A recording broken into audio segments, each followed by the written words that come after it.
Čia turbūt ne visai atsitiktinai mes šitam lauke atsidūrėm ir tokį gražų rudens, kaip pasakyti, diena, popietė jau.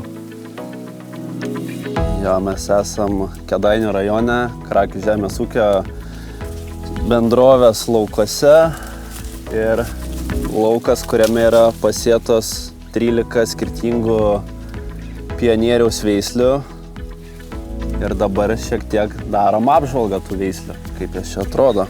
Tai turbūt pats to lauko pasėjimo tikslas nebuvo vien tik tai pažiūrėti, kas yra, bet įsiaiškinti, kas yra geriausia, kas tinka, kad pateiktų, kad patenkintų ūkio poreikius tiek siloso kokybei, tiek pačiam grūdui, tiek grūdainiui. O gal net ir paieškoti kažko naujo, atrast, kas ateina nauja, būtent sėklinė medžiaga. Jo, taip.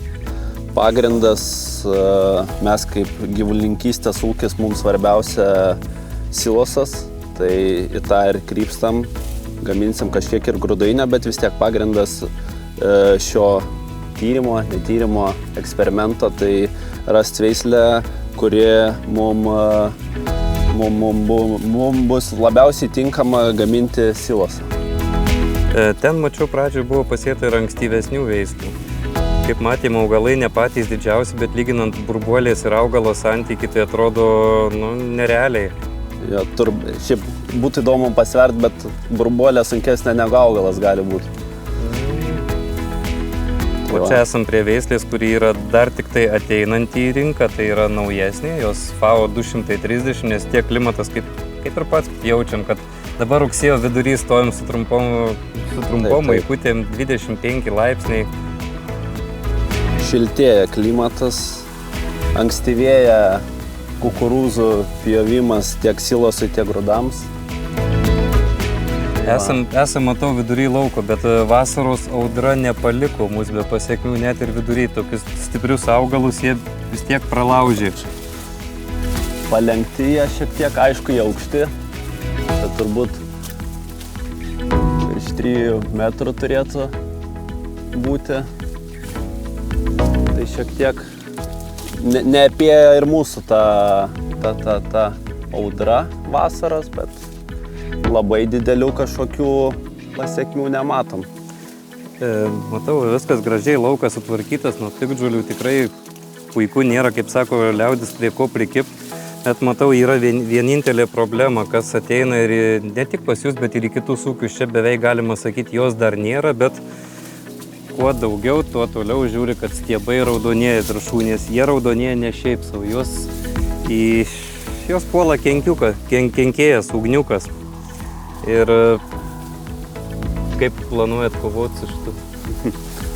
Planuojam, nuėjome kukurūzų derlių, sudirbti žemę, kad nepaliktų ražienos, kad nebūtų tinkamų aplinkybių tam vabaliukai toliau vystytis ir gyventi naujom generacijom, o manau ateityje tai ateis kažkokie sprendimai ir agritechniniai ar kažkokie preparatai, kurie...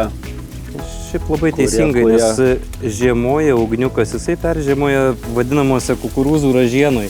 Jam netgi paliktas stiebas, va čia kirstas, jis yra ideali terpė peržiemoti, jis ir kasais nevėliaus pavasarį labai šauniai, paskui kyla, lipa į viršų.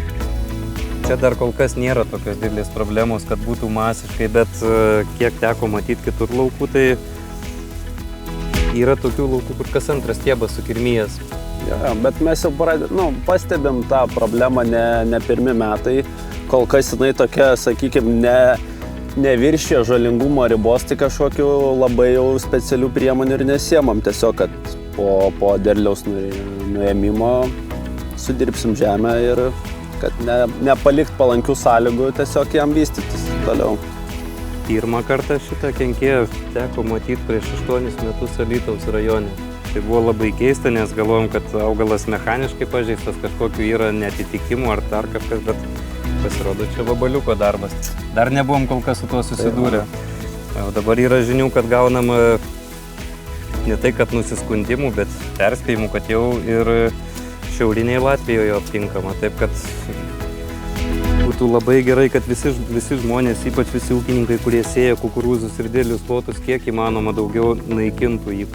nepaliktų jam bent mažiausių šansų išlikti, peržiemoti ir pavasarį su naujom jėgom kiltų. Vat kaip tik labai geras pavyzdys, ką tas ugniukas padaro. Jisai pažeistas yra stiebas, jisai esant didesniam vėjui kartais net nereikia vėjo lūžti ir matosi puikus, nereikia net laužyti stiebo, vat čia tas kirmėliukas jau padaręs lauk, ką privalgęs ir išėjęs. Ir va pažeidimas yra. Stiebas miltingas, viskas tvarkoj, jisai jau praktiškai tas augalas jau jisai neveiksnus yra. Ir kartais būna net tas ugniukas, jisai nepramuša bamblio, va čia labai gerai matosi, kur įeita, nepramuša bamblio, išeina į erdvę ir lenda į burbuolę, pažeidžia burbuolę. Tuo pačiu jisai gali net laužti, tai padarydamas tikrai nemažus nuostolius. Tyrimą ir eksperimentą atliekam ne tik vizualiai, bet smulkinant kiekvieną iš šių kukurūzų veislių bus paimti tyrimai, ištirta tiesiog kukurūzų siloso sudėtis tam, kad... nustatyti energetinę vertę. Jo, kad žinot ne tik kiek turim, bet ir ko turim. Tai čia galbūt vos neidealiausias būdas įsiaiškinti ne bandymų stotyse, ne moksliniuose tyrimuose, bet konkrečiai lauko sąlygom, kur yra vientisas klimatas, vienodas dirvožemis, naudotas foninis tręšimas, fungicidų foninis naudojimas. Kaip ir sakyčiau, kad būtų vienas iš tiksliausių, nes tada matysis iš lauko sąlygos. Ne kažkokio mažo plotelio gabaliuko, bet konkrečiai didelio lauko. Gamybinio ploto, o ne iš kelių ariukų.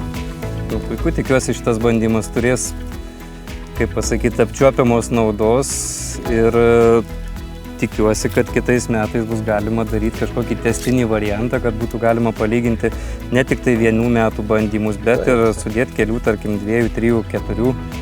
Matyti, kaip keičiasi, kaip nuo klimato priklauso ar kažkas tai ir... Jo, aš irgi sutinku su tuo, kad veislių tyrimą reiktų daryti ne 1 metus ir išvadas daryti ne iš 1 metų.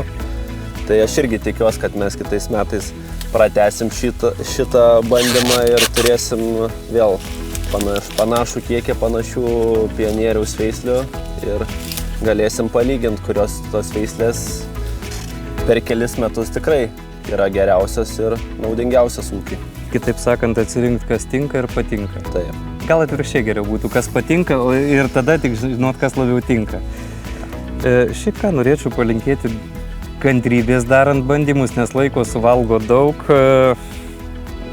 Turbūt bandymas nepasėtas per pusvalandį buvo. Ne, šitas bandymas buvo pasėtas per, dabar taip jau pameluot, bet maždaug per 12 valandų, bet be jokių prastavėjimų, supilam sėklą, traktorius išvažiuoja, 4 pravažiavimai pirmyn atgal, 2 išleidžiam, vėl naują sėklą, jisai važiuoja, aš važiuoju kitą sėklą atsivežti, ir va tai va 12 valandų be perstojo.